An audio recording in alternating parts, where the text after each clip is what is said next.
Hi there. Thanks for staying with us. If you just joined us here on the show, this is Prime Morning. It's time for us to get into News Flash. It's proudly brought to you by Franco Trading Enterprise, still phone Papa Pafia. We're grateful this morning. You want to check them out, and you can find them in the country if you're looking for gadgets that will last long, very durable, and of course, very affordable as well. Franco Trading Enterprise gives you so much more. All you have to do is to make your way to any of our branches and give us a call, and you're on your way to picking any of our television screens. Also, we've got CCTV cameras that can monitor events in your area, in your offices, whilst you're away, so you can get to know what exactly is happening when you're not around. Of course, if you also need a phone, any of the phones, Nokia, if you want Samsung, if you want iPhone, the best place you can get them is Franco Trading Enterprise. You can call us on 0555-939311 and speak to us. Do not also forget to download the app. It's on Google Play Store. It's Franco Trading app, and you're good to go. You can also get the information you need on our website. It's www.francotrading.com, and you can get our branches also over there. And make sure that you purchase from us if you want affordability, if you want the best of customer service. It's Franco Trading Enterprise, and this morning you need to go there and grab something for yourself. This is still Phones Papa Pafia. We're grateful to them this morning here on the show for bringing us News Flash. We're going to get into our front page of the newspapers. I introduce my guest in the studio this morning, and then we'll get into the major issues. Do not forget to send us your messages on our WhatsApp. It's available also on streaming platforms, of course, on Facebook. We're streaming live. You can also go there and drop your messages and let us know what you think about the issues we're talking about. So let's get into the front page of the Ghanaian Times newspaper. And it says the most authoritative newspaper on the front page. It says, let 2024 elections be peaceful. Yana appeals to Ghanaians. And it's got the president, His Excellency Nana Danko Akufo-Addo, exchanging pleasantries with Yana on the front page. NDC unveils the strategy to create 1.7 million jobs. That's also captured on the front page of the Ghanaian Times. 2024 general elections, EC releases revised provisional voters register after correcting discrepancies, removing anomalies as well. And so you can also read on that. It's one of the issues that we'll be looking at this morning. And you can send your messages to us ahead of time. Ghana Health Service records 9 cholera cases in Greater Accra. That's also reported by the Ghanaian Times. At the back page, let's see what we have. Sudan blight Black Stars AFCON chances. That's also captured by the Ghanaian Times. Yesterday was very, very traumatizing. And it wasn't a good scene watching the Black Stars play at all. And you'll be asking yourself questions. This is the Black Stars we have known all these years. But that's where we stand right now, and there's a lot of work to be done. And you want to say congratulations to Kwesi Appiah and his team. They played very well as well. And so, yes, they deserve that tap on the back. Anyway, the custodian is here, and it says fearless, fair, and reliable. On the front page, Fetch also upgrades Ghana's economy, and it's got Dr. Mohammed Amin Adam, captured over there, the finance minister. Baumia is best to succeed me, Akufo-Addo declares. And you can also read about that. Athenyo Markin drags back into Supreme Court over 4 MPs. It's also something we're taking a look at here on the show. So you can send your messages, let us know what you think about it. Now, Central Region showcases massive government projects, and UTAC Group gives leaders October 18 to call off strike. The custodian reporting on these issues. And away from that, the Daily Dispatch is here, and it says factually reliable, reliably factual. On the front page, the big story over there says you have been double-tongued on Galamsey. Declare your stand. Akufo-Addo to Mahama. And Baumia to launch Ghana's e-health today, Africa's first electronic management system for patients. Page 2 has got a story, and that you can read about it. Voters register online. Read how you can also check your details. That's also captured on the front page, Daily Dispatch, and it's all about the EC and the elections 2024. Away from that, if we don't have anything at the back page, let's move on to the Ghanaian publisher. And it says, Athenyo Markin seeks Supreme Court injunction an independent MP's case, and it's one of the stories we're looking at again today. Over 22,500 inputs distributed to fishermen by NPP. Fisheries Minister says so. Silent majority to UTAG, NEC, call of strike in 3 days, or it's an ultimatum over there, and we're hoping that it will be resolved. That issue over there will be resolved as well. ADV recovers over 500 million Ghana cedis NPLs in 9 months. That's the Ghanaian publisher also reporting on that issue. So that pretty much will be all the newspapers we have for today. We're going to move on to the major issues we're looking at. You can send your messages ahead of time. Let us know what you think. The IPAC meeting that happened yesterday, are you happy with the outcome? Are you excited about the EC's stance in terms of transparency moving into elections 2024? Let us know about it. I'll be giving you some of the updates on the issues that were mentioned over there. And also, we're getting to the issue of the MPs that are supposed to vacate their seats in Parliament and what that seeks to also do in terms of our constitution and what it says. Don't forget that Article 97 spells that clearly, but the majority in Parliament says that that is not the case, and so they have moved to the Supreme Court to seek an injunction on that issue. Yesterday, there was a very serious debate in Parliament. We'll be looking at that also here on the show. Joining me this morning in studio is Mr. Palgrave Boakye-Dankwa. He's now a doctor, for that matter. So those of you out there who have known him as Mr. Palgrave, he's a doctor now. Doc. KMJ. Good to see you. Thank you for having me. It's good to be here. Great. Is it E.A. Metal Nunu? He's got about 18 of this. So okay. I don't know about you. You've got up 30? Well, I don't know how many I have, but every now and then I have people who watch me either from Bogatanga or people watch me from Savannah or Northeast or Upper East or Upper West, and they are benevolent enough to send me a smoke every now and then. Oh. And so I'm grateful for the benevolence of the Ghanaian people who appreciate the work that we are doing in government and share these things as their contribution to what we are doing.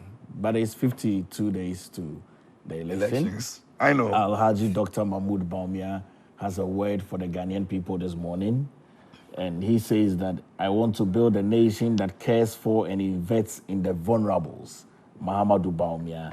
And that is on chapter 7 of our manifesto, Fair, Inclusive, and Responsible Society and Citizenship. I am very certain that the Ghanaian people on the 7th of December would vote for none other person than Alhaji Dr. Mahmoud Bawumia as the next president of the Republic of Ghana.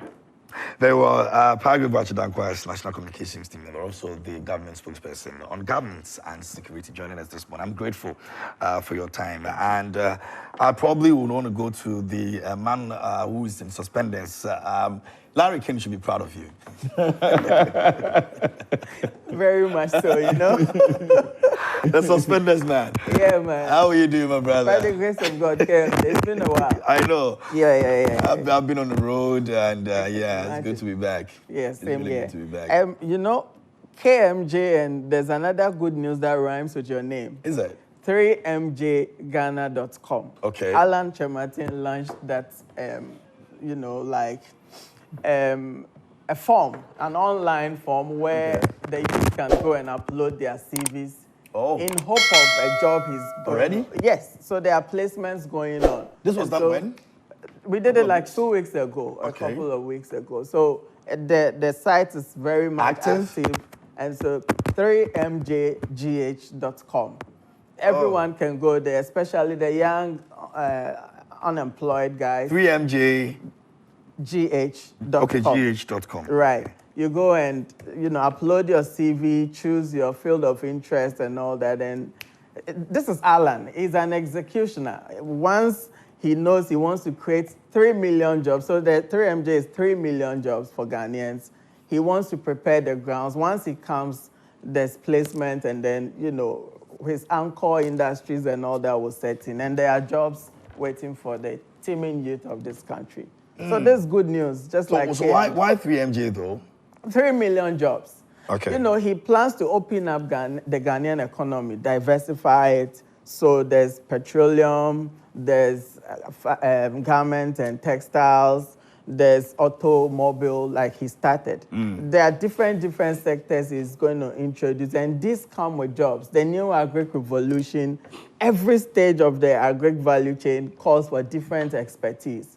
Our guys are out there, they can't be employed, and it's because government has tight fiscal space to even employ people to pay them. So when Alan comes with his lean government and some of these policies, we plan to open up the economy to absorb the much needed labor. So, Charlie, Ghana will rise again. We have to. I'm there right now and I'm seeing 3 million jobs, 3MJ Ghana. Take the first step towards your new career. And it says upload your CV resume and create an opportunity for yourself in the future. Definitely. And it says how it works. Upload your resume and provide the information required. We'll use AI to help as much job opportunities to your specific area of interest. And it's got quickly upload your CV. It's got to provide personal details, indicate field of interest, connect with other Afro-Frontal digital initiatives. And that's a free advert you have done. But I always do that for the You have done. But why is he jealous? I remember I'm not jealous at all. I remember very well when the NPP brought their app that they posted all the things they have done. I did the same thing for them. Let me tell you something, KMJ. Alan Kojo Tremantin is late because, you see, just about 2 weeks ago, the government of President Nana Danko Akufo-Addo, together with Alhaji Dr. Mahmoud Bawumia, launched the Citizens app. I know very well. Okay. Yes. I would have done it. I wasn't here. I would have done it. Platform for jobs. Yes, absolutely. Really? I've downloaded it, but I've not even. There's a platform for jobs. Just look at it on the Citizens app. When you have gone through the Google platform or the iOS, and you get in your Ghana card verification, there are public notices that are on the Citizens app. This morning, about 75 public notices. There's jobs. Those who are looking for jobs, you can set up for jobs. There's the billing system where you can pay your ECG, you can pay your water. If after 8 years you are not going to create jobs, then we have a problem. No, you have lost sight of what we've been trying to do, because what we do with the Citizens app is a data interoperability. What your platform does not have is that accumulation. We are just creating 3 million jobs. No, that's what I'm trying to tell you, that what you're doing is short-sighted. Okay. No, I think both of you have done things that are very much commendable. Absolutely. But then, KJ, in the hope that people get jobs. To look at the Citizens app very well. No, when you get send it. I'll take it. No, you need to download it. Okay. Yes, it's an app. It's an app. It's not like a website. Website. Okay, very well. I'll download it. It's an aggregator. So Alan Tremantin is late. Anyway, so let's get into our major issues. But Michael Sabukantaka, thank you so much for joining us this morning. I'm grateful. It's a Movement for Change communications team. Now let's get into the IPAC conversation, where we have a video for you to know exactly what happened. When we come back, we'll try and then look at the issues proper. Also joining us this morning will be Adele. We're still waiting for you. But let's take a look at this.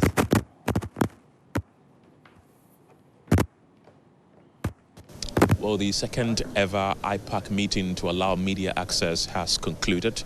The meeting was just chaired by the EC chairperson, Jean Mensah, bordered on a variety of issues, including the new online exhibition exercise, which is beginning from now till the 19th of October.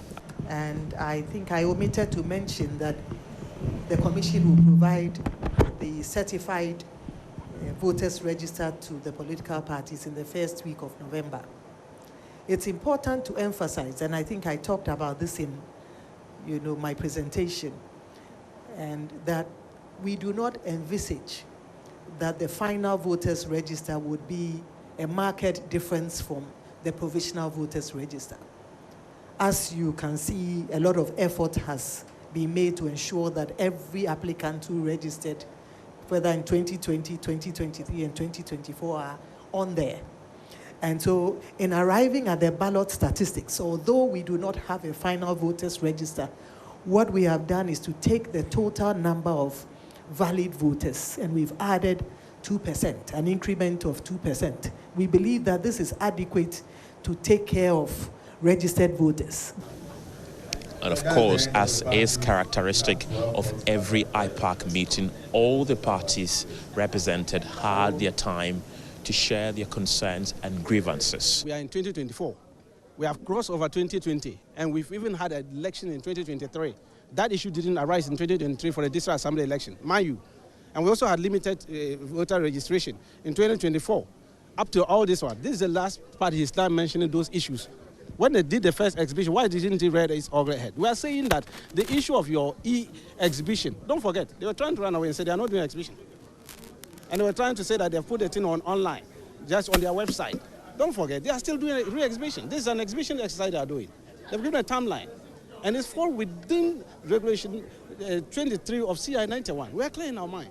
Without their consent, when we met here at Alisa on the 1st of October, it turned out that the NDC's issue didn't have any grounding. Today, 2 weeks after the first meeting, that the media covered it live, the NDC gave out 3 names of people who are having voter ID card, but bear different individuals. The EC checked and pointed out to all of us that NDC is holding a certain data which does not exist in the system. So don't be confused with what the NDC will submit to you. So it's been a thoroughly successful IPAC meeting, which has eventually come to an end. From the Alisa Hotel, my name is Kenneth Jesse for Joy News. And that's Kenneth over there giving us update on what happened at the IPAC meeting yesterday. And, well, many among the issues that were also detailed out was voters are actually encouraged to check their details free of charge. You know, you remember that the short code came out, and there were some issues with that with regards to how much we're going to pay and all of that. Now it's free of charge, so you go to *711 *51 hash, and you'll be able to check that for yourself. The EC also promised a free and fair and very transparent elections come elections 2024. So these are some of the issues that were actually mentioned at the IPAC meeting yesterday. Now, the current state of the voters register, number of valid votes, we have 18,772,251. Females, we have 9,689,987. And then males, we have 9,082,264. We have first-time voters, 708,280. Special voters, we have 131,476. Total number of transfers, we have 332,107. Transferred voters list, we have 311,344. Proxy voters list, we have 2,142. Exception list, we've got 33,536. And then multiple list, we have 26,790. And missing voters list is only 1. And so these are the current state of the voters register. It's going to be exhibited like it's already been said, so you can go and then also check out for yourself. But let me start off with Safukantanka. Are we impressed? Are we okay moving into elections 2024 with what we've seen the EC provide yesterday?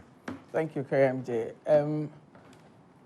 It's a good step so far. I mean, the engagements have been good, but we have a problem. We are the movement with the EC. You know,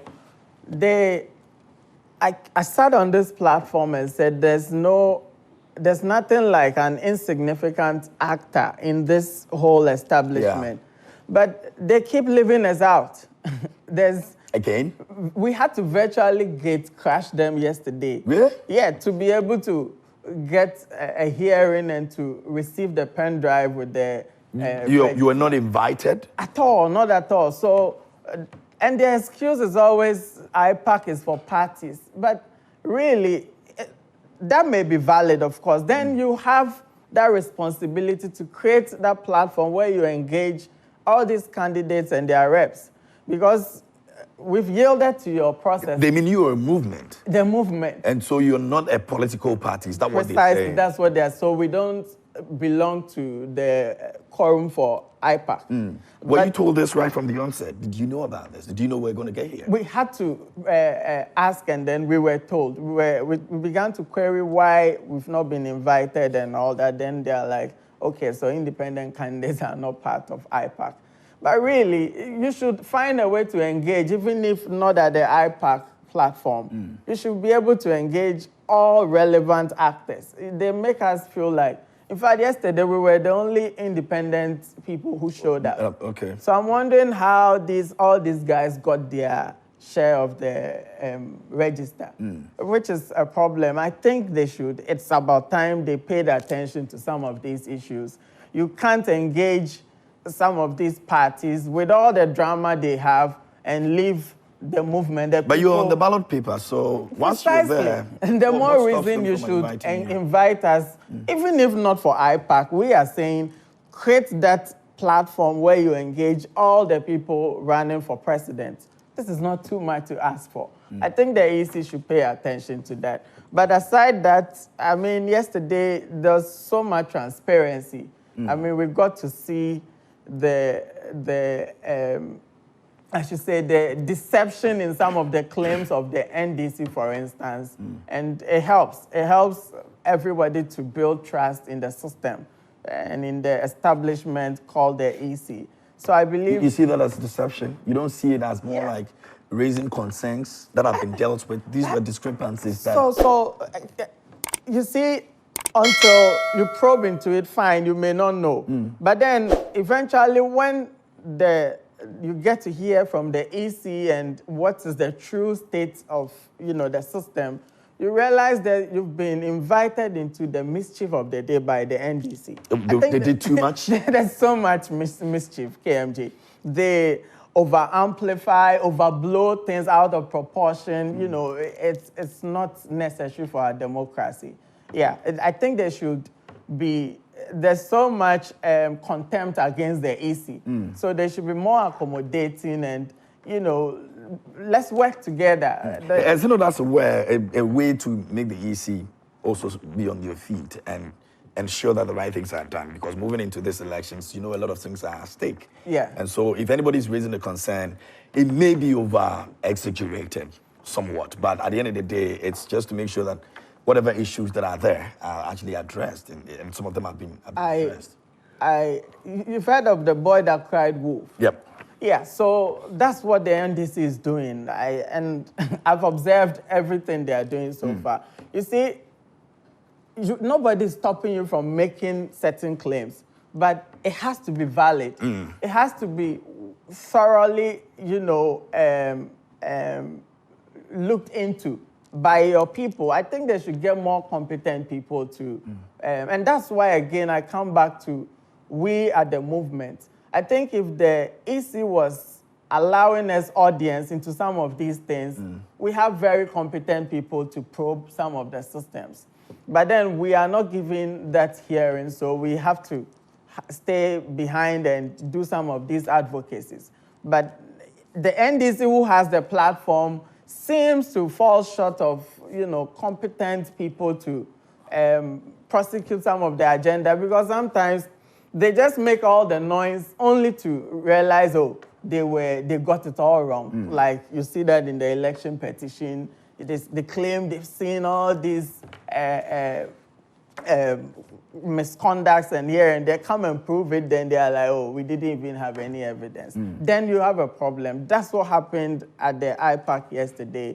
You realize they are misleading the public. They are misleading their people, and this is something of concern and should be of concern to every Ghanaian. Let's press home legitimate cause. You don't just throw in any accusation, aspersions, which are not even valid.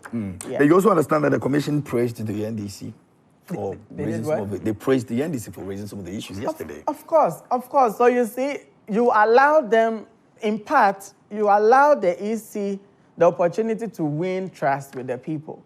Once you come and protest, raise all these issues, they come out and you realize after the other IPAC, the EC's IT experts was being applauded all over because everybody thought, no, this is reasonable. They are making a very good case for the EC. And sometimes I pity the NDC.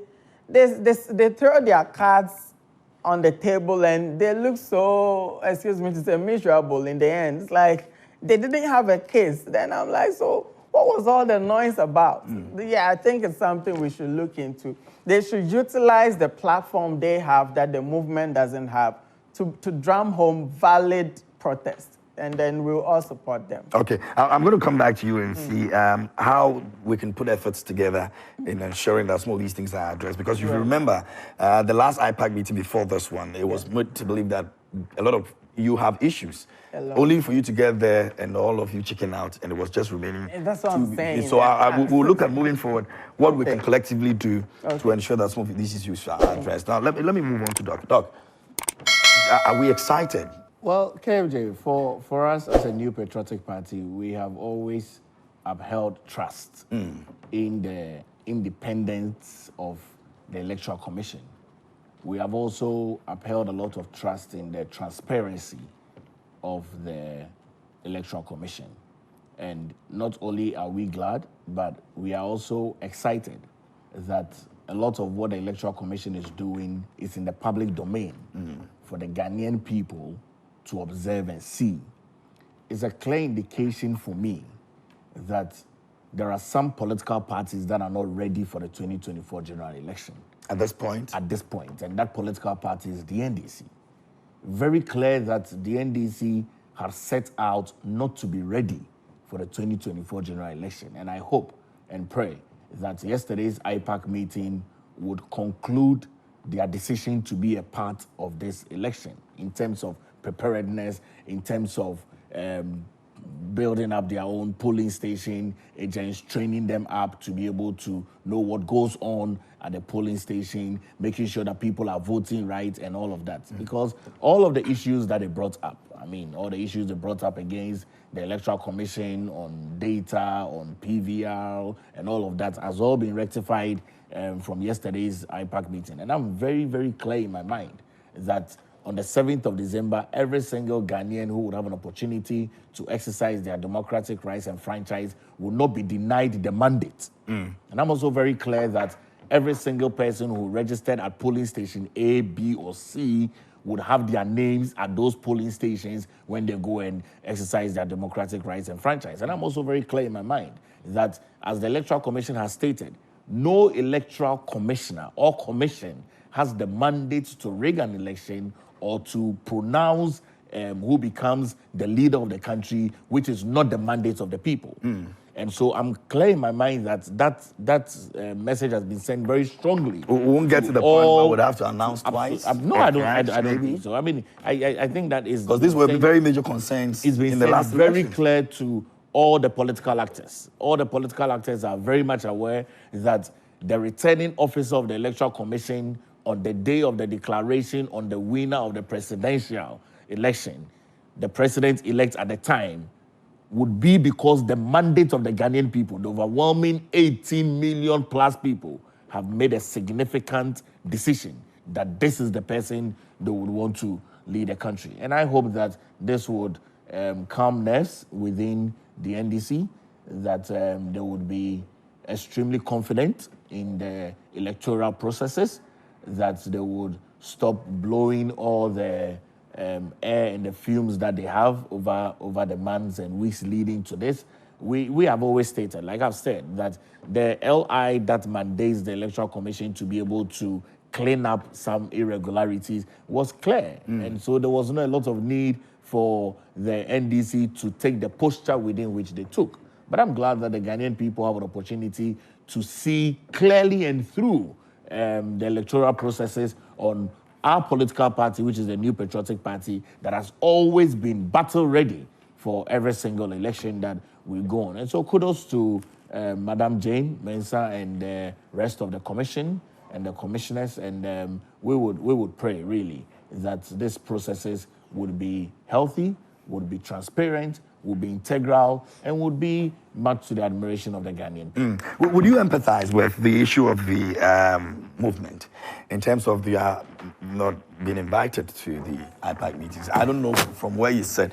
It might be it might be okay with you, but you know, okay. I'll tell you something. I think it's a major concern. I'll tell you one truth. I believe very strongly that the movement is a movement. It's a movement. So I believe very strongly that the movement will make a triumphal entry back to the New Patriotic Party after the election. which is why they have resisted the temptation of forming a political party. There's that possibility. No, I'm telling you. I mean, you maybe when it happens, you call me a prophet. So we are good after all. I thought you said we were irrelevant. You understand? But you're not winning the election. So clearly, you're not winning the election. So this decision will be made after the election. No, I know very well that on the very onset of the movement political party, they had made a statement to themselves that they'll return to the New Patriotic Party after the 2024 general election. I know very well.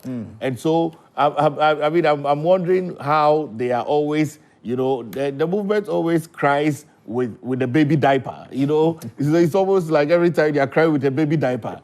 The IPAC is it's a political party advisory committee.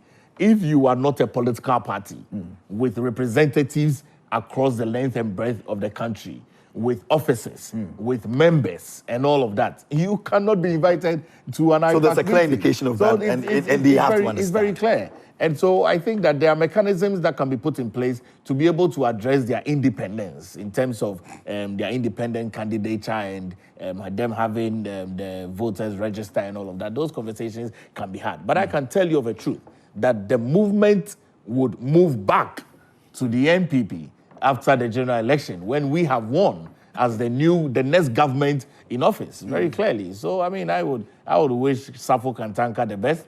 I would welcome him when they make the decision. Okay, I'll welcome him back to the New Patriotic Party. Ain't gonna happen. That's what the Americans say. To the party office. I mean, because you know that in this election, it's a clear-cut victory for the New Patriotic Party. Flag bearer Alhaji Dr. Mahmoud Bawumia is campaigning in the Bono region. The running mate is also campaigning in Eastern region. I'm aware that today is going to have a lot of media engagement. He will be on Peace this morning, and then he will be on Ekosi saying this afternoon. So we are heavily campaigning. The various ministers and MPs are all campaigning. I don't see where John Dramani Mahama is. I don't see where Professor Nana Opoku-Agyeman. In fact, the last time I heard of her was when she went to some sites trying to do some things. But I don't see her again. Over 6 weeks, I've not seen Professor Nana Opoku-Agyeman. Okay, I'm sure Adele will disagree to that, but we'll find out. Now, don't forget that in attendance at the IPAC meeting yesterday, we had the NDC had representation. The NPP was there, the CPP was there, LPG was there, GFP was there, GCPP was also represented, PAG was also there, NDP, APC, GUM was also there, PNC was there, and PPP was also there. It has some CSOs and also members of the diplomatic community also represented as well. Some stakeholders were also there as well, including the media. And remember that there has been concerns about the telecasting of the IPAC meetings, which have now become a thing. So most of the, almost every IPAC meeting is supposed to be on broadcast, so people can actually get to know and see what's happening over there. And we've been bringing you updates on that. Kenneth was there to bring you all the update that you saw earlier here on the show. So Adele has joined us, so let me welcome him and then have his take as well. Adele is the National Communications Director, National Communications team member for the NDC, and also Director of Operations for the youth. Yes, why not? I mean, we've colored the entire country blue. We've colored the entire country blue. It could have been NDP. No, it can never be NDP. It's always MPP everywhere. A lot has been said in your absence. Oh, I'm not too sure. I've been listening. Very well. It makes the conversation easier. So, yeah. Where would you want to attack first? You're here. Well, I'll start with Safo. No, I'll start with him. Okay. But it's good to see you. I'm grateful for your time, my brother. Thank you, Kay. And allow me to apologize to the viewers and to... we have been expecting you. You're usually very early. Yes, I'm around the Spintex area. I run an office around the Spintex area now. And every Tuesday, I usually would stay there, just to work. So Wednesday mornings has now become a bit tough, coming into town, but I'll figure it out, inshallah. Yeah, sure. Okay. Before I even go into IPAC meeting, I'd like to call on my brother Safo to do something. And I know he's an honorary person and will do the needful. The last time Safo was on your show, he said something. I watched that particular show, and I haven't been comfortable with it. He indicated categorically that Major Mahama died because he went into a Galamsey site to protect the former president's Galamsey site. And Rosalind indicated Is that what I said? What did you say? Okay, so the NDC has been very hypocritical in this struggle for some sanity around the illegal mining, all right? So President Mahama is saying he will come and fight Galamsey. Yet you go to the field, you see his people promising the Galamsey operators, hey, you will continue your job when we come. Now, what I sought to do, I'm coming to you. You've invited me, let me talk. So No, something is not... there isn't. Look, let me do it. Okay, let me go What exactly did you say? Exactly. I asked, whose Galamsey site was Major Mahama mining and the military mining when he met his untimely death? You know, but you and I know who owns C&J Alaska. Today I've mentioned the name. The last time I didn't. Who owns C&J Alaska? And then who was that? His friends, his very good friends, tight friends. Tight friends and of in Mr. fact, Mahama. it is believed that they are fronting for Mahama. Really? That's public knowledge. This is something you have... It is believed that, but on paper, it's for his very good friends. I don't want to mention No, it. we cannot independently verify that. So it's public knowledge. I can now speak. I'll let Adele. Donald Entra. These are President Mahama's type. Don't worry. All right. Don't worry. And then, under the NDC, that's when the government signed an MOU with the Ghana Armed Forces to guide some of these illegal mining sites. So let's not go and introduce some of these hypocritical positions to today's conversation. Let me deal with this. First of all, you made a categorical statement that they were protecting Mahama's site. I have the videos. I didn't say that. I have the video too. Let me play it now. My brother, you can't. Okay, someone said. Mike, let him finish. When he's done, we'll try and see if we can even get the video. If you had indicated at any point in time that the mining site that you're making reference to was C&J Alaska, and for that matter, because you feel that those people who own C&J Alaska were friends to John Dramani Mahama, we would have a different conversation, because the fact that someone is a friend to somebody doesn't necessarily mean that he went there protecting the site for John Dramani Mahama. So what we're saying is that when you're making allegations of this sort, you ought to be careful. You see, because someone has passed away. Major Mahama has passed away. Yes. His family is watching. Galamsey site. Can you please, Go ahead. His family is worried and they're watching. And when you say things like this, it is so unacceptable. Reason why I'm saying so, you sit here and you want to justify that Alan is not part of MPP's mess because you believe that he's an individual and should be dealt with individually. You would sit here on any day and you would justify that and say, oh, he has nothing to do with the MPP. He has nothing to do, even though he is a part of the MPP. You always want to extricate him from it. Why are you comfortable indicating that somebody happens to somebody's friend, and for that matter, and you have indicated it again this morning, that who are his friends? So what? So the fact that John Dramani Mahama is friends with somebody who has a mining site, it means they went in there to protect John Mahama's site. It doesn't make any sense. These things, you should just find it, listen, I know you. You should just find it comfortable enough to apologize to the former president. That is what you have to do. You should find it comfortable enough. You should find it comfortable enough to at least apologize to Major Mahama's family. Okay, Safu, can you this is just unacceptable right now? You don't do that. How? Why should I? You know who should be apologizing to Ghanaians? Don't do that. It's President Mahama who commissioned, who signed an MOU with the army to go and be guarding Galamsey sites. You know, let me tell you, these are the background stories. Listen. The military has been fighting with the local community for some time. So they needed a fine gentleman like Captain Mahama to go and engage and make peace. The people who lynched him can never say they didn't know the guy was a military man. They had been engaging. There were ongoing engagements. Now, we don't know what happened, what caused that provocation on that particular day, because the people needed access to the forest to go and cut their woma, and some passed through to their farms, but the military was stopping them. So I'm sure these are the undercurrents that caused the anger. You keep saying, I'm sure, I am certain, I am sure. You are not speaking with any certainty. Please, Safo, listen. The issues of I am sure. I am sure. Do you have any counter? Do you have any document? Have you placed any document here? You're making references to military agreements signed by President Mahama. Make reference to documents. You're not putting in documents. Adele, this is what we'll do. This was not capable to made a promise. No. You made a promise to make it to the viewers available. You made a promise to make. No, this is the video. And in the video, this is the you made a promise to the viewers that you were going to provide evidence. You have not brought a single document here. Evidence to the things that you actually. What are the topics for today? No. Was this topic tabled last week for today? What are the topics for today? We are not discussing Don't do that. Send me the Don't do that. Totally unacceptable. So, Adele, let's move on into the next conversation. No. It is totally wrong.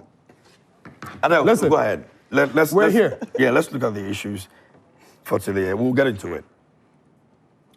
IPAC. Okay. The question I'm asking is, they've tabled a lot of things that were mentioned in the IPAC meeting. Is it something that we are comfortable with now? We think is good to go? KMJ, what we have indicated is basic. We have said that we've been given the PVR. We're going to take our time and glance through it. And when we do, and there are issues to be raised, we will come back and talk about it. The provisional register still has a few issues that need to be dealt with. I mean, we have indicated that even the provisional, figures that they have indicated, there were some discrepancies here and there. And then their IT department indicated that they are working on it. We would have to go through it and then come to a conclusion as to whether we're completely okay with what has been presented. The Electoral Commission also made reference to something, yesterday. She indicated that she wanted to thank the NDC for, what we have done so far. Yeah. And then I on my way coming, I listened to Powergrave indicating the NDC is not ready for power. We are certainly ready for power. The things that we have done and the things that we have spoken about and the issues that we have raised over the past few weeks certainly has come up with some good, reforms. She indicated that re-exhibition has never been done before. Courtesy of the fact that we're calling people's attention to the fact that things has to be done in a certain way. Today we are here and we're discussing re-exhibition. We need to re-exhibit and all of that. So certainly this is something that is beautiful. We're saying that we're going into these elections with our eyes opened. Certain things have happened over the last few weeks before these elections are coming up. We have also indicated to the general public that for as long as they keep giving us figures and for as long as they keep giving things that are not accurate, we'll continue to come at them. Something happened with these transfer issues in 2020. The reason why they felt that they could actually repeat it again in this year. Someone like Kojo Chumbuafo went to his polling station to go and vote in 2020. And he was actually moved from where he was to a different place. He had to now move around, and then luckily enough, because he was still in Accra, he found his place, and then he actually voted, casted his vote. Now, that is exactly what happened with their National Communications Director, Richard Ahiagba, who had a party card, went to his constituency, but his name was not in the voters register, but was allowed to vote. So they have actually piloted this in 2020, and it kind of worked for them. So this year, they feel like they have to do the same. We've also sat down and realized that, no, a lot of things have actually gone wrong. Today, they're telling us that out of the total number of transfers that has been done, we have about 320,000. So there's a difference of about 20,000 thereabout that needs to be accounted for. What we're asking again is that you say that during the transfers, you made some mistakes, and then you have taken out some 20,000 plus people from it. We're saying make that 20,000 again available to us. We should be able to know who are those 20,000 people who had actually done their transfers and then done it, multiple times. We want to know who they are, because you're just saying it by word of saying it, but you're not giving us any documentation to hold on to. So we're still holding the Electoral Commission to their feet. We appreciate and acknowledge the fact that she acknowledged that yesterday and then indicated that we've actually, fought a good fight. And also sought to say that they are also transparent enough. We're calling on that transparency she's talking about. That 20,000 extra, names, should be 26,000 thereabout, should be made known to us. We would like to know, we'd have to see. We're going to go and sit down and look at the provisional register that has actually been given out for now, and then take a look at it. She says almost near perfection.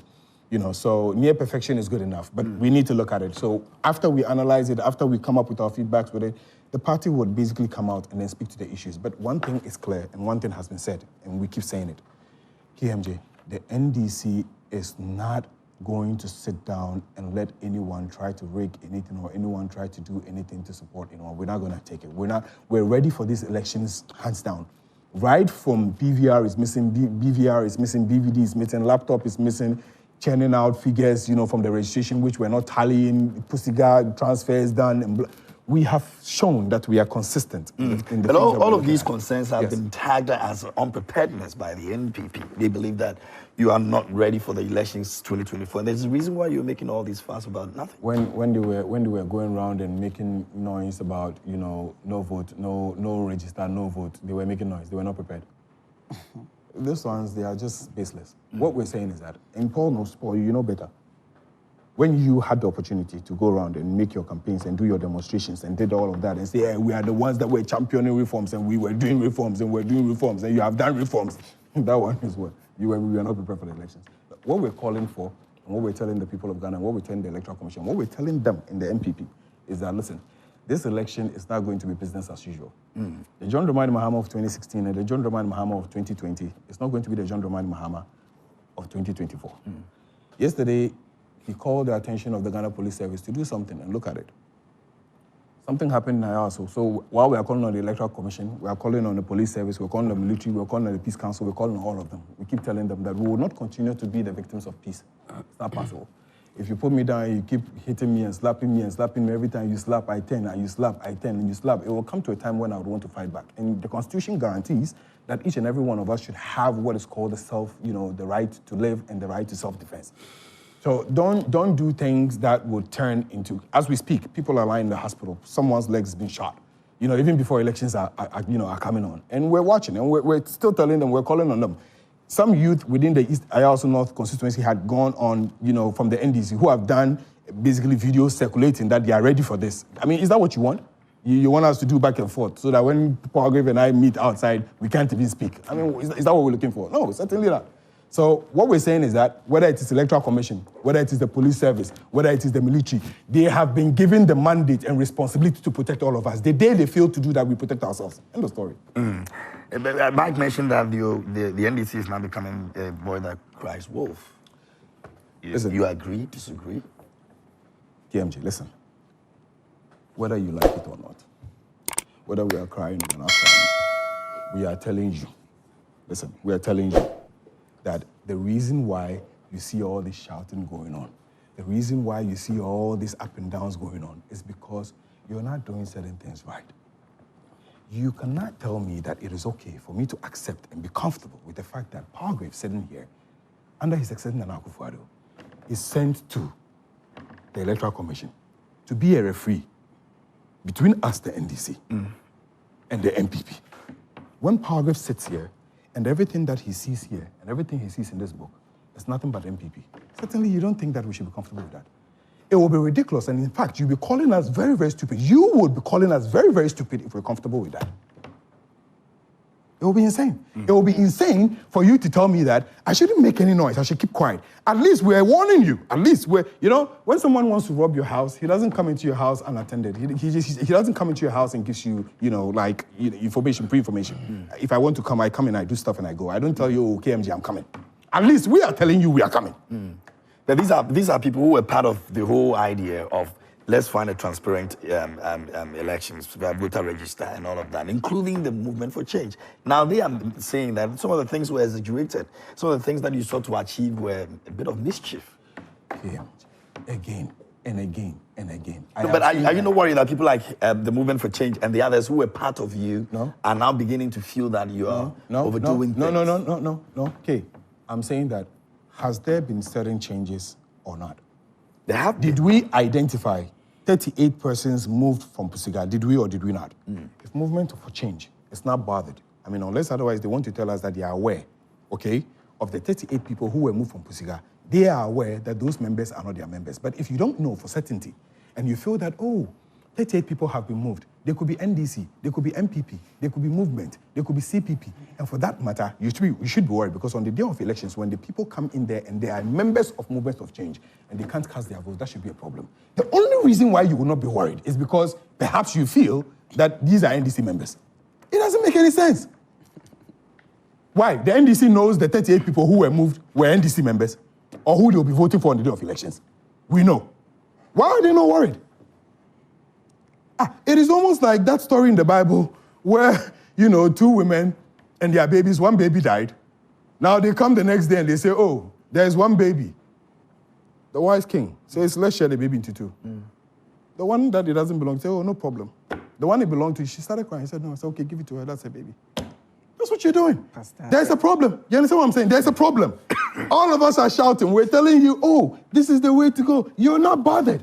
Even though you don't know uncertainty, whether those 20-something thousand people that have been told that they have actually done multiple transfers, even though you don't know, you're okay with it.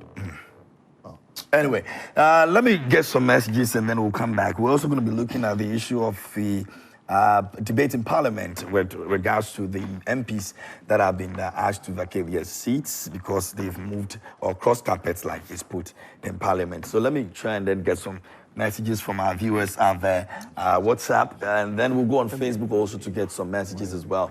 You can also continue to share your thoughts with us. This one says, Ghanaians are keenly watching out for how the Electoral Commission headed by Madam Jean Mensah will conduct a free, fair, and transparent elections come December 7 polls to safeguard our democracy. Please ask Honorable Pargrave on the state of the recruitment into the security services. Their party appear to have hijacked the whole process, leaving out those of us who do not know anybody.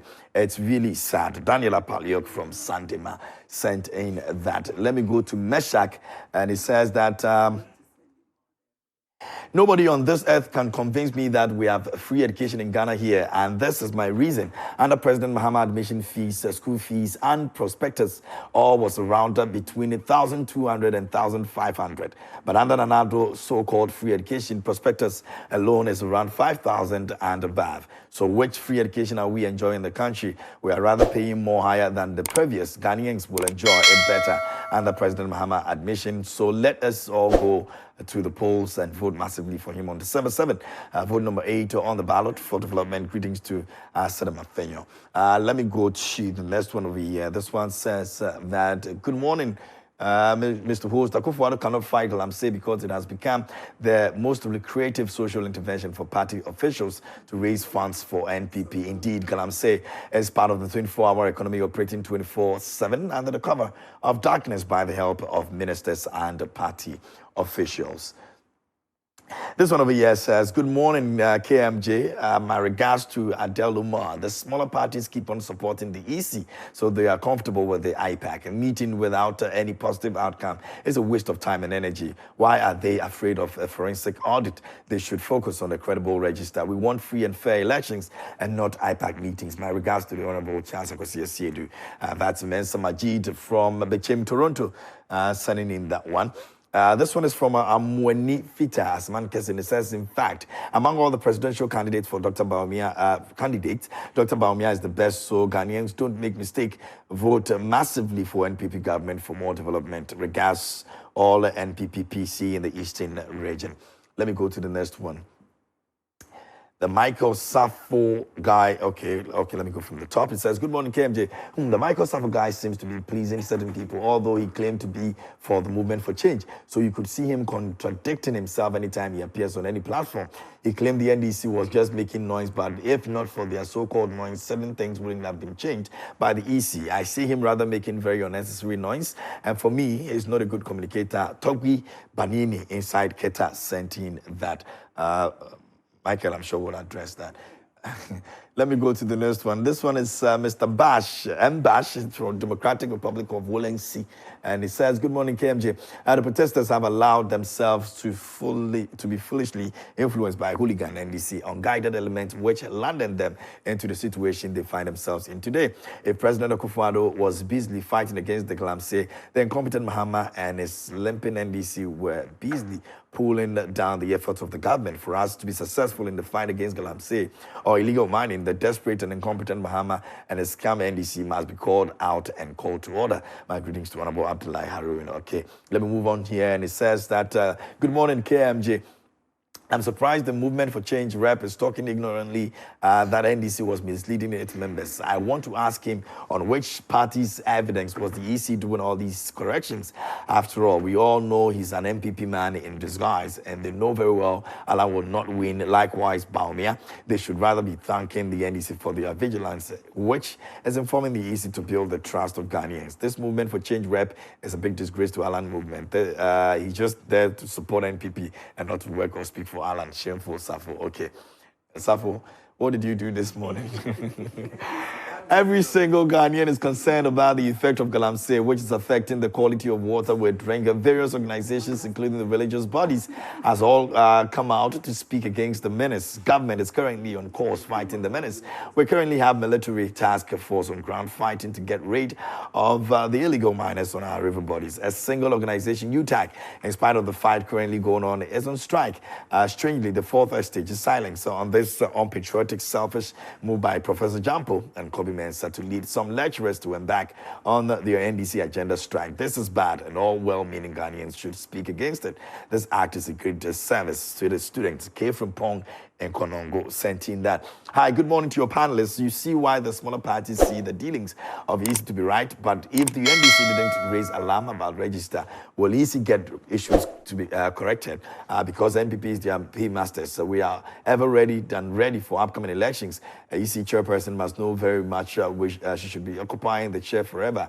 She wouldn't be occupying the chair forever. You mean the NDC always stands for the right thing to be done. Vote out this super incompetent MPP government. Vote for JDM and my able MP and PC Anthony Winkara Asuma by Joseph from WA. Just says good morning, Comrade Adele. Good morning, KMJ. Sometimes when we the floating voters heard some of the NPP communicators telling us they trust ECA politicians. KMJ, we are in this country. What NPP did to the then EC chair, Madam Charlotte Osei, and now turn around praising the EC commissioner. God save Ghana. And Fokofi and Aflao sent in that. Let me go to Musa Abato in Asawase. Says MPP MPs are undermining constitutional integrity by allowing their members to hold dual positions in parliament, which violates the constitution and principles of good governance. The four NPP MPs three NPP MPs and this one NDC MP who filed to contest as independent candidates have effectively forfeited their seat by this action. According to the law, their seat must be declared vacant as their decision to run independently conflicts with their mandate as NPP representatives. Greetings to Julius Debra and Gabriel Aga. Let me move on to the next one. And it says, KMJ, did you see what went on in Nima and Mamubi? The MPP and their thugs have started shooting at their opponents. There is an Akana adage that goes like, it's opam ohufua. Let the MPP man continue. We all want peace, but I don't think the NDC will always play the victim. God saves Ghana from what inside of Mwase. I doubt if Dr. Pavlik can actually continue that for you. Hello, if you emotionally attach your tribe, religion, or political leaning to the point that truth and justice becomes secondary considerations, your education is useless. Your education is useless if you cannot reason beyond petty sentiments. You are a liability to mankind. Advice, think. Sule Ashaiman Zenu sent in that. Is this butterfly man serious at all? What anomaly is the EC correcting, and for this re-exhibition being done? What the EC couldn't see, NDC saw. We are not sincere as a people. Patrick in Accra sent in that. This one says, good morning, Joy Prime. If the EC says it doesn't declare elections to their benefit, how come the EC declared election 2020 more than one? The minority parties should be careful with the current EC. That is from Lolobi. And it says, people like the Afafranto guys have no knowledge about politics. I suggest to him to point out the policies that would bring them to power, not rather attacking NDC. Shame to connivance in Ghanaian election. I'll do maybe this one and then we'll move on. This one over here says, whether the NDC has, okay, did I hear President Akufo-Addo say Mahama should debate Baumia? He has debated Mahama when he was called for debate. It's true, a dying horse throws its legs very hard. After plugging in into this hardships, and nothing is working, he would not shut. Okay, making us more angry. Which 7th December is today. Dr. Pargrave knows it because a bit of defeat was shown to him at his constituency. Okay, he didn't have to remind him that. Whether the NDC has deceived them, butterflies or not, we'll live to see what percentage of votes they will make. Who is more deceptive than those who are following Mr. Allen? That they are all running from being chosen as the vice, a bunch of betrayal. They are following Mr. Allen to chop his money and talking and taking from the NPP. Okay, so Pargrave in that area did very well for the first time, and so maybe you should be, applauding him instead of. We need young people to come into offices and help us achieve what we want to achieve as a people. KMJ, can I respond to a few?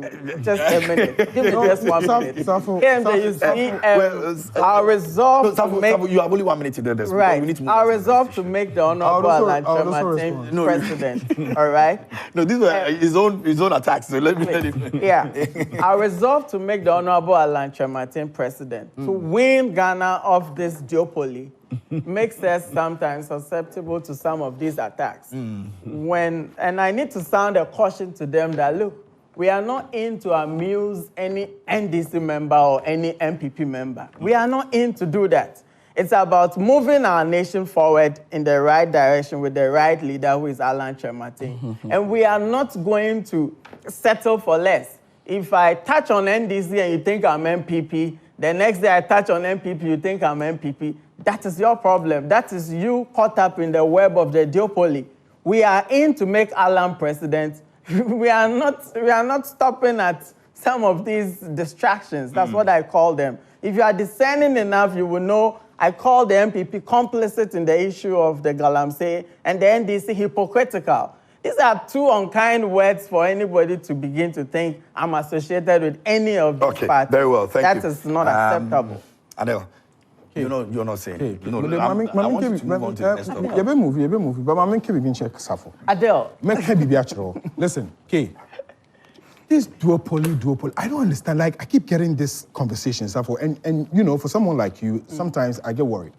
You're saying duopoly. Where were you 6 months ago, 8 months ago? Where were you? 8 months ago, we had launched the movement. We were 9 months ago, where were you? 9 months ago, we were campaigning in Kumasi. You remember our onboarding, volunteer onboarding? A year ago, where were you? A year ago, we were at Movenpick launching the movement for change. A year and a half ago. A year and a half ago, Alan was thinking about how to move Ghana beyond the duopoly. 2 years ago. 2 years ago, Alan was busy implementing one district, one factory, building the greater Kumasi industrial area. So wait. No, pause, I'm coming. Wait. Let me what are you doing? I'm coming. Paul Gray, don't do that. Wait. He came to fight me today. Relax. Take out 2 years from 32 years. What do you have? Take out 2 years. So 2 years ago, Alan was with the MPP. He was with the MPP. He was a minister of trade. Oh, minister of... It doesn't matter. Tell Ghanaians. Was he with the MPP or not? So what you're trying to say is that he's been... Listen, don't come and sit here and try and play. Yeah, don't come and sit here and try and play with our intelligence. It's public knowledge. Don't come and play with our intelligence. Some duopoly, some contributions in there are public knowledge. Let's simple. Pargrave, look. Is the majority worried? Yesterday it was a very heated debate. In fact, we're hoping that some resolutions will come moving forward before we even get into elections. But what is the majority doing about this? Yes, there's been a court injunction and all of that. I remember yesterday Atachian speaking and quoting the Lord's Prayer and asking the Speaker of Parliament not to be tempted or not to be pushed into temptation by what the minorities wants to do. Where do we stand? KMJ, I wanted to respond to a few things that Adele had brought up.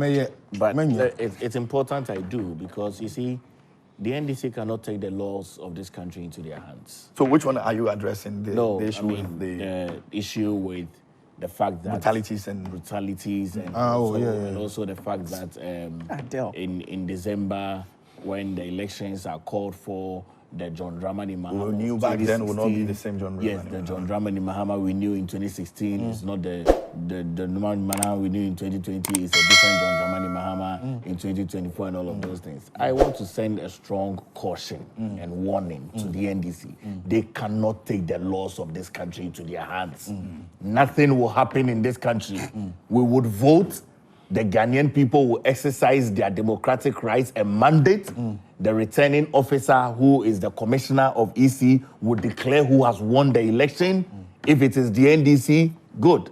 If it is the MPP, good. If it is the MPP who wins the election, NDC cannot take the laws into their hands. Nothing will happen in this country. We will swear in the new president, and if the NDC loses, they will be in opposition. They should know that. Okay. Now, KMJ, I don't know how people are interpreting the 1992 Constitution.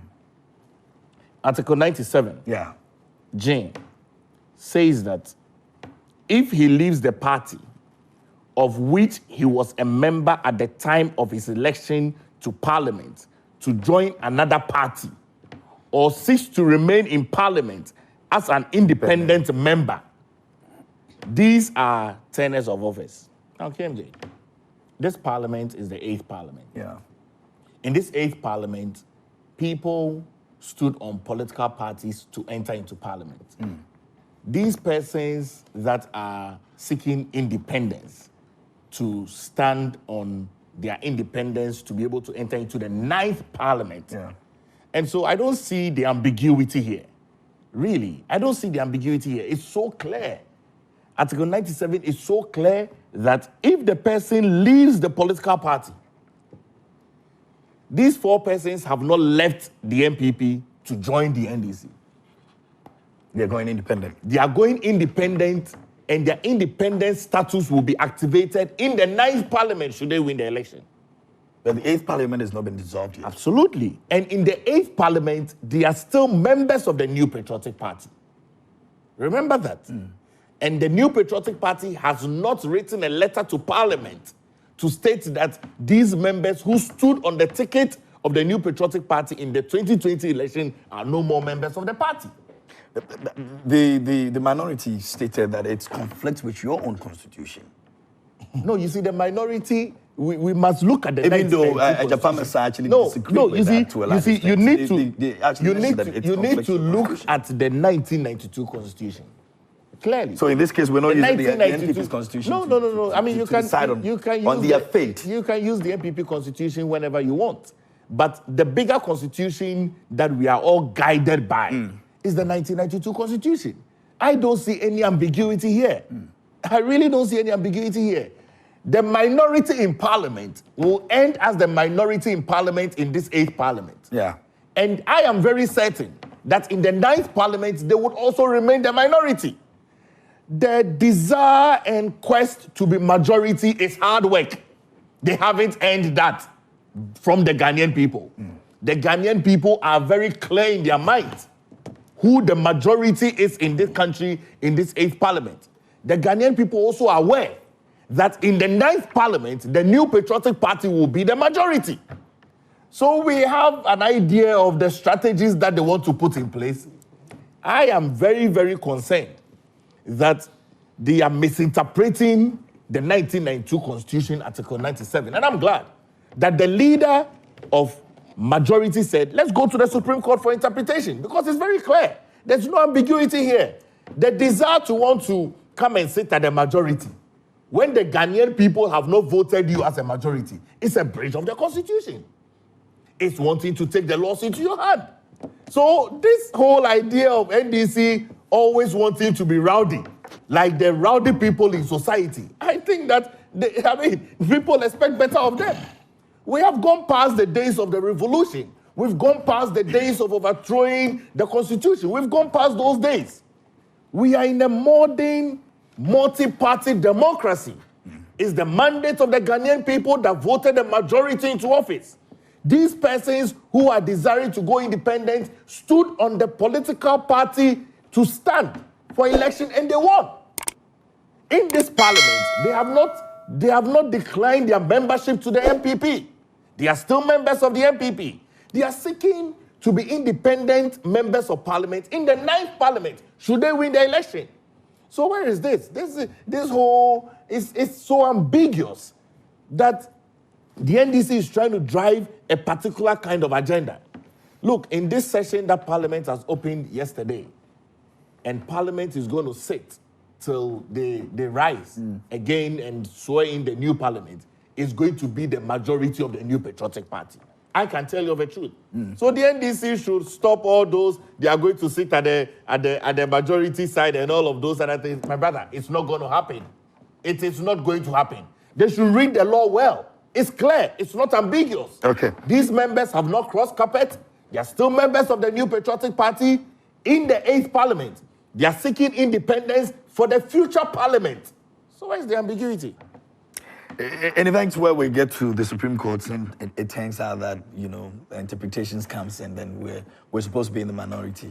Is this something that we're looking at? My brother, it's not going to happen. The Constitution is clear. Look, it says that if he leaves, or maybe, yes, it says if he leaves, that's Article 97. Yeah. It says if he leaves the party of which he was a member at the time of his election to Parliament to join another party. Has that happened? No.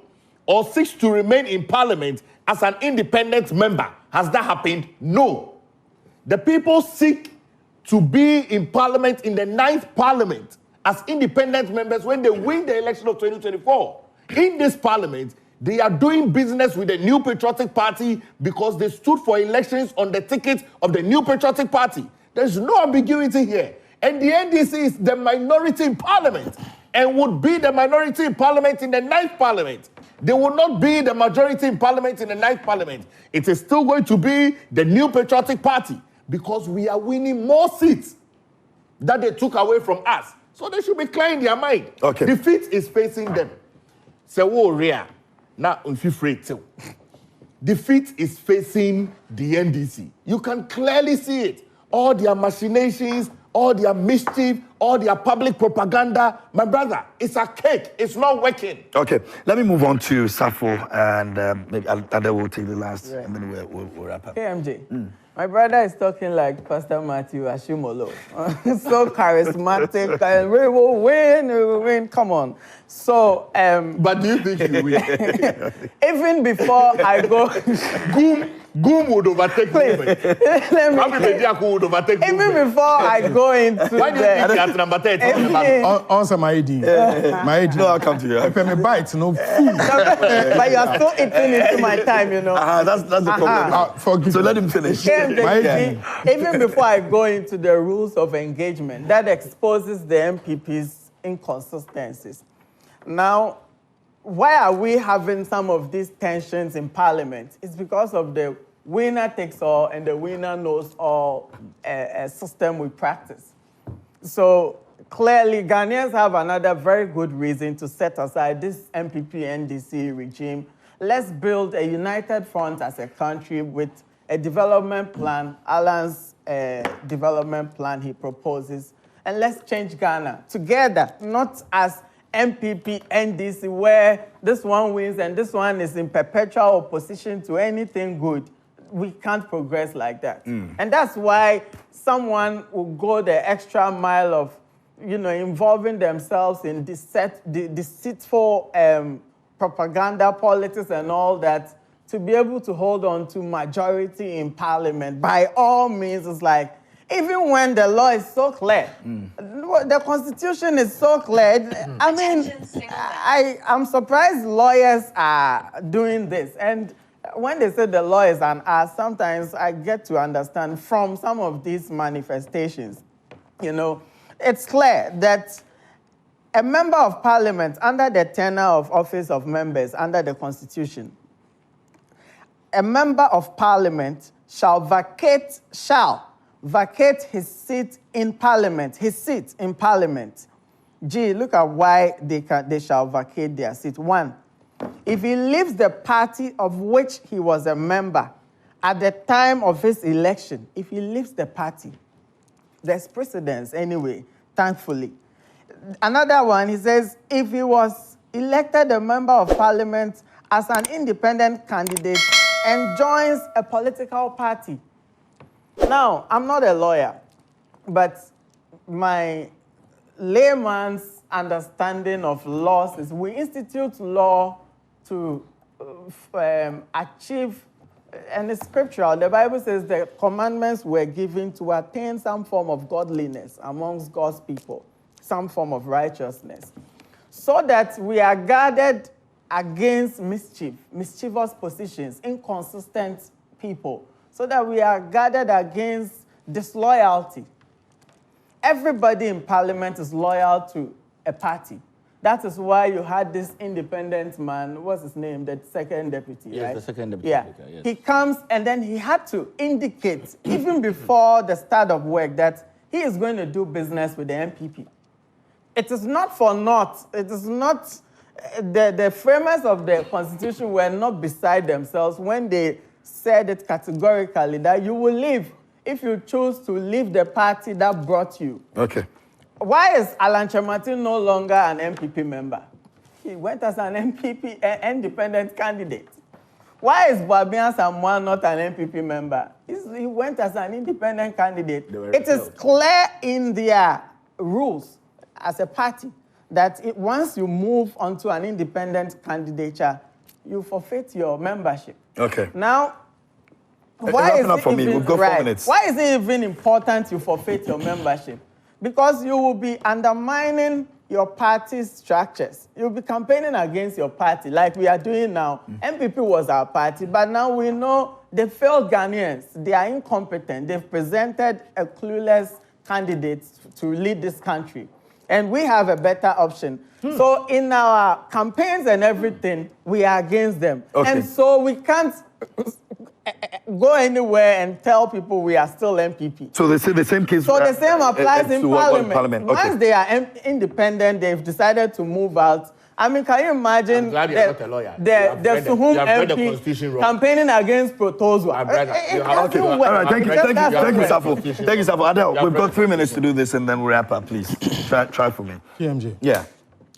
First of all, you see, any group of persons who do not have principles or their principles change depending on the situations they find themselves in are not a group of people you're supposed to trust.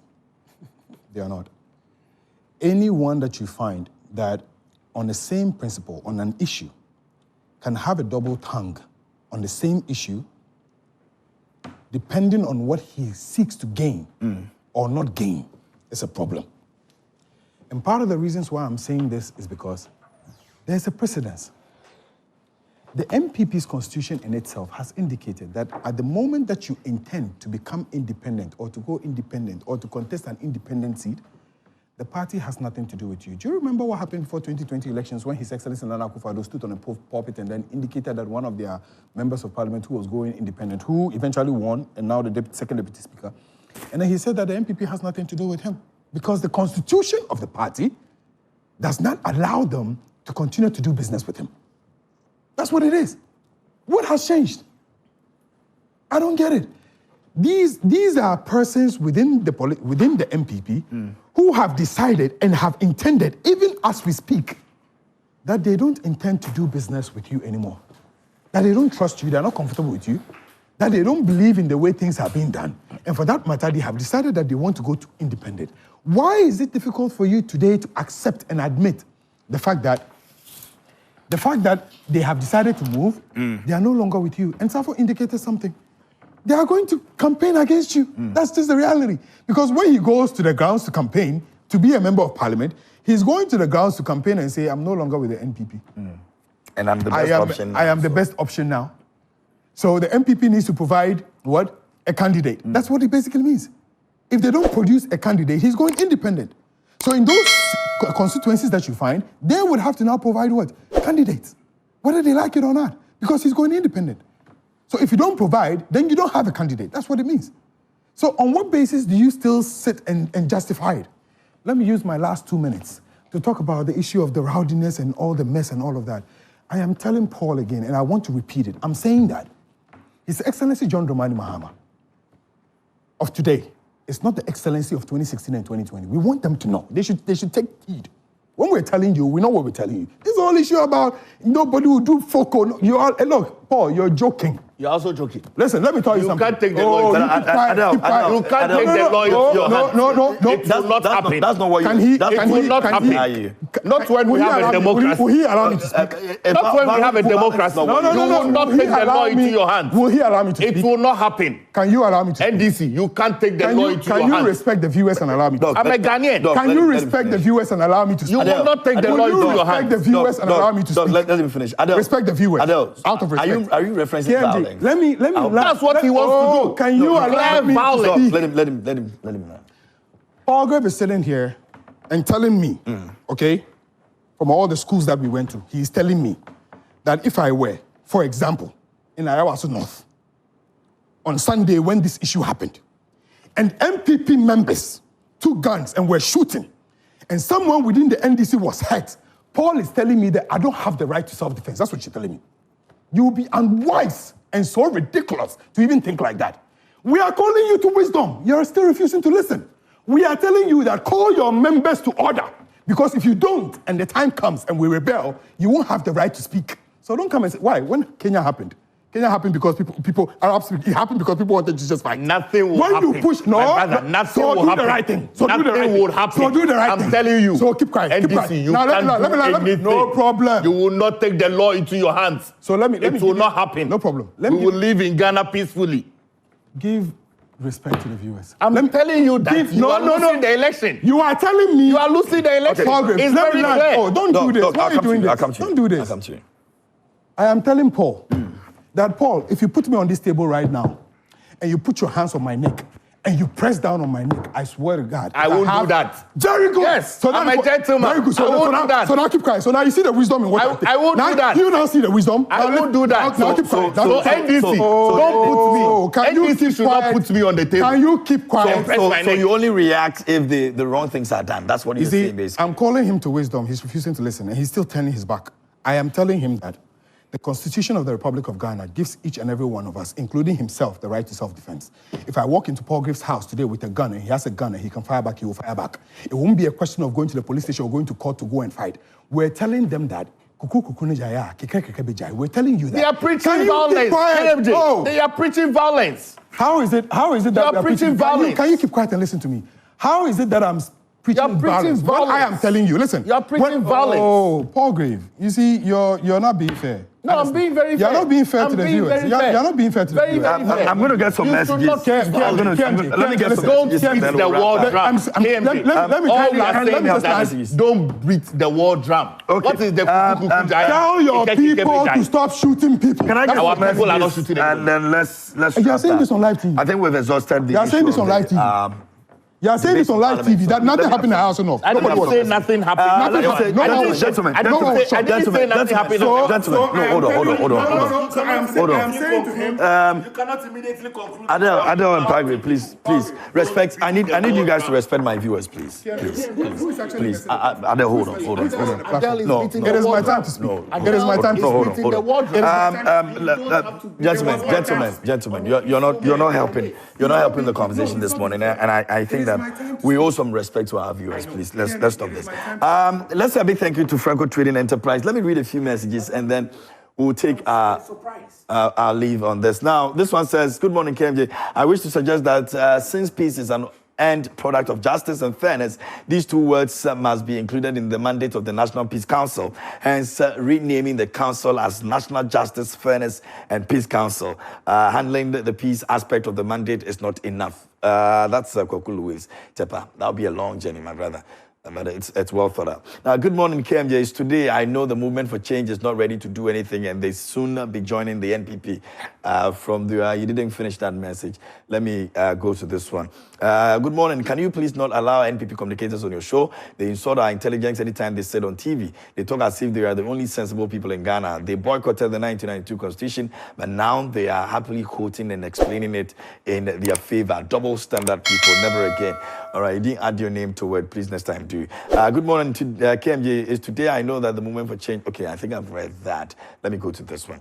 This one says that no wonder the Dutch visa is considered to be of much importance to PhD holder in Ghana. Just imagine the statement made by the NPP rep and the rep of the Movement for Change. Very incoherent. Have you witnessed the EC conducting second exhibition in this Fourth Republic? This came as a result of the pressure from the NDC. Parties are now going to append their signatures on the pink sheets, courtesy NDC. Did I hear the NPP man also saying the NDC is not a serious party? What is his concern? They should stop campaigning since the alternative is not serious. Alan should get rid of his rep in the studio since he is 100% NPP. He's a traitor planted in the movement by the NPP. And that's from SC8. It says that some guy is a mole planted in the movement. Okay, I think pretty much what you've already said. Let me move on to the next person. This one says, Alasa Sese from Zenu Central says, Nana Akufo-Addo should be serious and responsible for once. What the President Nana Akufo-Addo forgot to know is that whatever happening in this country currently, he is solely responsible and he should be held responsible for it. When JDM was faced with Dumso, which wasn't his creation, as Galamsey is not the creation of the Nanado, John Mahama owns it and was responsible and made sure that it was fixed. He didn't result in lamentations. Neither did he call on the opposite to state his position. Okay, let me go to this one. It says, Kenja, please tell Paragraph that he should stop bragging. We are going to vote them out of power. Robert Yankson in Cape Coast sent in that. Let me go to this one over here. It says that, good morning, Mr. Host. I'm Abdul Latif from Elambela. Mr. Host, when we listen to some of the things Dr. Baumia said 2017, 2018, he said Accra will be the cleanest city in Africa. Is Accra still the cleanest city in Africa? I'm just asking a simple question. Dr. Baumia said he has arrested the dollar and given the keys to IGP. Please, Mr. IGP, where is the key now? The dollar is running like raining water. The good people of Ghana will vote against NPP government and the elephant will get back to the bush. They have failed woefully managing the affairs of the country in terms of the city to the dollar. Hardship everywhere, please, Mr. Host, respectfully, ask the NPP man to talk about the economy, the city to the dollar, that the NPP complained bitterly in 2016, prior to 2016 general election. So that's Honorable Emmanuel Amakofi. Okay, vote for Honorable. We're not talking about the city and dollar today, and that's the reason why maybe they are not addressing that issue. So, good morning to you. In an effort to raise awareness about the negative effects of Galamsey on our water bodies, a brand of water called Galam Water has been introduced in town. This brand serves as a reminder of the dangers of illegal mining and the importance of protecting our natural resources. By choosing to drink Galam water, consumers are supporting the fight against Galamsey and showing their commitment to preserving our environment for future generations. Aaron Babakoko Komisa sent in that. Okay, so that's supposed to be a reminder for all of us to know that we are destroying our water bodies, and it won't be good for us, because I don't think anybody will be buying such water to drink.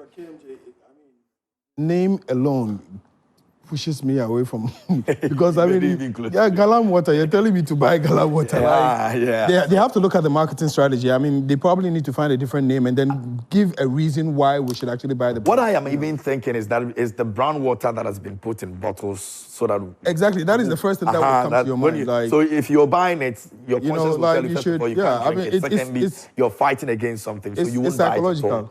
Which means that it's psychological. They need to look at it. Exactly, but I'm not sure it's a clean water, and they're trying to name it Galam water. Okay. I mean, that would not make sense. Okay, great. Yeah, I don't think it's something we want to be.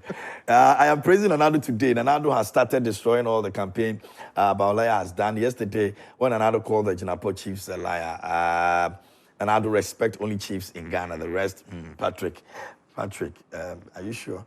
Okay, let me go here. Good morning to everyone. Ghanaians are experiencing educated illiterate under the NPP government, and we have wasted our time voting for the NPP because nothing is working in this country. Even Ghana Black Stars were disgracing us to Ghana. Everything is bad in this country. Let's boot the NPP out of power.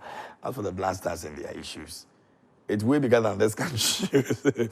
God will surely speak for NDC. I wonder if they are PRO for EC. Safo still a member of NPP, and I wish 2 NPP men should be invited against one person, and it's not fair. Adam from Medina. As far as we're concerned, Safo is movement for change and not an NPP man. So Alaji Amsa Payfan says, good morning, my brother, KMJ. Mr. Safo, Michael Safo Kantanka last week in your studio made serious allegations against the late Major Mahama and President Mahama. He promised he will be coming today on your program with evidence to support his claim. According to him, the late Major Mahama was killed simple because he went to the area to protect site of President Mahama. For the integrity of your station and your viewers, please let him provide you with the evidence or we meet us in court. This matter is not going to be allowed to go scot-free. He should be made to provide the evidence or he will withdraw and apologize to the family of the late Major Mahama and President Mahama. According to him, he's speaking on authority and fact, so let him prove it. Okay. He sent the video to us, what he said last week. Mr. Michael Safo guy must be extremely careful not to open old wounds. We're pained of the death of that young soldier. The dance of a madman is laughable unless, of course, he's not your relative. Yes. Toby Banini inside, get that sent in there. Maybe the last one and then we're done. This one, let me see. Good morning, KMJ. Sheikh Umar should know whether Presiga transfer Ghanaians are prepared to vote NPP to continue its developmental agenda rather than sitting in the studio making noise. NPP all the way. That's Mahmoud Zangbedu. Zangbegu. That's what? Zangbegu. Zangbegu. Okay. That's a nice name. KMJ, closer remarks. Closing remarks. Do I have time for closing remarks? Yes, closing remarks. Let me. Let me. So I do have no, closing if he does, you know I won't be able to speak. Paul will not let me speak. Why would he let you speak? Palgrave will not let me speak. No. Palgrave will not let me speak. Adele, you all have 1 minute each. No problem. Anybody can do it, whether him or you. Let me speak first. I just want to say first. KMJ, listen. I think Paul has been very No, he hasn't. I am calling on Paul's attention to something. You see, when I cited the example that brought about him, he said what? He said he's a responsible citizen. He would never do that. Exactly. That is what I am calling his attention to. That for as long as their people continue to attack us, and I said that something recently happened in our North. Their people took out guns, knives. All the people that got injured were NDC members. I am telling him that if you say your party are responsible people, don't be sitting down and supervising. And you, as a spokesperson for, to the government on security-related issues, you should be the first person for me to hear you this morning condemning what happened in our House of North. Don't sit here and tell me nothing happened. So I am telling you that, just like yourself, if you were there and you were an NDC member, or you were there as an MPP member and you were going to walk, and Adele came out from the crowd with a gun and shot your leg, Palgrave, if you had a gun, you will fight back. This is wisdom. This is common sense. So we're telling you that don't even put us in that situation. Correct yourselves first. Make sure the right things are done. Stop looking for ways and means to try to bully us. It won't work because you end up messing the situation. When we tell you this, you say we are fomenting trouble. We the ones that are being shot. We the ones with knives are the ones fomenting trouble. I mean, don't do this. I condemn very clearly, certain terms, what happened in Ayawaso North. Exactly. Very much so. I've said that over and over again.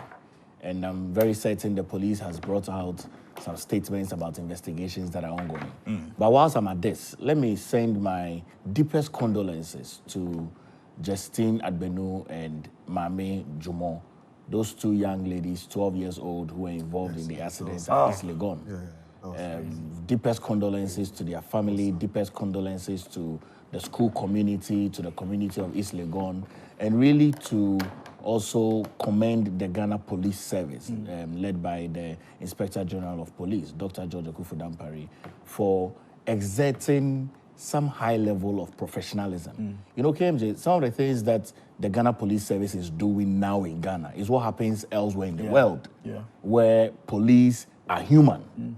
They can immediately visit the deceased family, visit those that are injured in the hospital, invite some sort of assurance. Exactly, invite parents of the minor and all of that. I mean, I think that is really, really commendable. But our deepest condolences for Justine and Adbeno and Mami Jumo and for their friends. They didn't deserve that. Their friends who are crying and mourning, and for the school that has asked for an extended midterm because it's a very difficult situation for them to handle. To their parents, we ask that may you find comfort in the scriptures, and we hope that the investigations would unravel the truth of what happened.